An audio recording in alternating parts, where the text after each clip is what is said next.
I went ahead and treated these with Timbor mainly for fungus.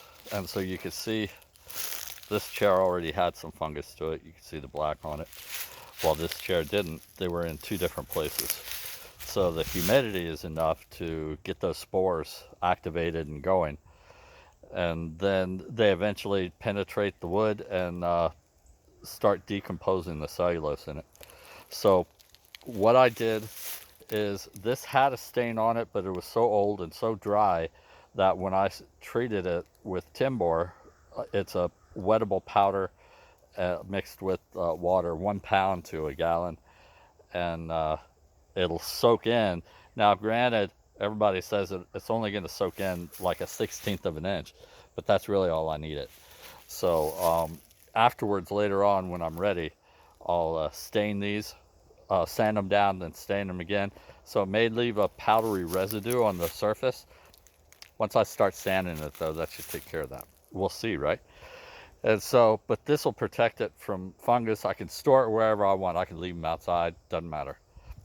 Because it's fungus that's actually destroying the wood, not the water. And so I did this bench as well. And the bench, of course, it has a stain and a thicker stain on it, so it's not absorbing as well. But it's still going to stop fungus from growing on it. And I made sure I got places really well, like inside these corners here, where this crack here, and then all the cracks really good, because that's where the fungus is going to sit and the water's going to sit and it's going to grow the best. So these cracks like this, where I was really thorough, and I just turned this all the way around and got it really good. I made sure I got the, sorry about that, I made sure I got the bottoms here really well, because these are porous, and the same with these. And so I got these cracks really good.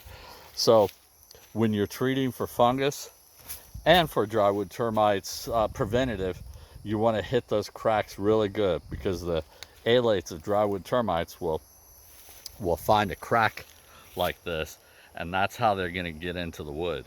They're not going to get into the wood right here. They're going to get into the wood here and here.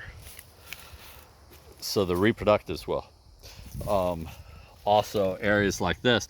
Now, if they're in here, Timbor is not the best thing to treat this for. I'd rather spot treat for drywood termites than use Timbor or boride on them, because it's got a little bit of repellency to it. Of course, when it dries, it turns into a powder, right?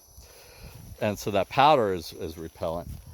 And so the termites, when they're feeding, are going to avoid that powder. So I don't really like using it. Maybe boracare might be better for something like that. But of course, you don't want to use boracare on this because it's got a dye in it. And I don't want green chairs. Well, maybe, who knows? So that's why I treated these for fungus. And if any drywoods decide to try to make their colony in here, the alates, then this will stop them from being able to get into the wood if I hit all the cracks correctly.